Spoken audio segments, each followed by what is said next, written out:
ګرانو کتونکو السلام علیکم.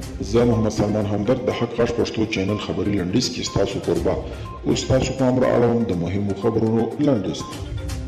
د غور ولایت اوسیدونکو د جګړې له ښکېلو غاړو د اوبند غوښتنه کړې ده. د راپورونو له مخې د غور ولایت مرکز د فیروزکو یو شمېر اوسیدونکي د یو لاریون په ترڅ کې ټینګار کړی دی چې د جګړې ښکېل اړخونه باید له قید او شرطه پرته اوربند وکړي او په هېواد کې دې روان تاوتریخوالي ته د پای ټکی کېږدي.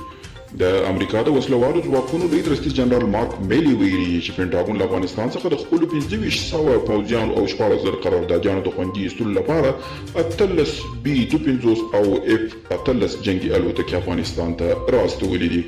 طالبانو په بغلان ولایت کې د وروستیو جګړې د نیول شویو 15 سرتیري له خپل بند څخه خوشي کړي دي. د طالبانو ویان ذبیح الله مجاهد ویلي دغه سرتیري چې 7 تنه یې ټپیان هم د روژې مبارکې میاشتې په مناسبت له بند څخه خوشي شوي دي او د راپورونو له مخې د پاکستان د پوځ مشر جنرال قمر جاوید باجوه د دغه هیواد د وزیر اعظم عمران خان سره سعودي عربستان ته تللي او په جده کې د سعودي عربستان له ولیعهد محمد بن سلمان سره کتلي. دواړو لوري پر افغان سوله او په دې برخه کې پر وروستیو پرمختګونو خبرې کړې دي، خو په دې اړه تر دې ډېر جزئیات نه دي ورکړل شوي.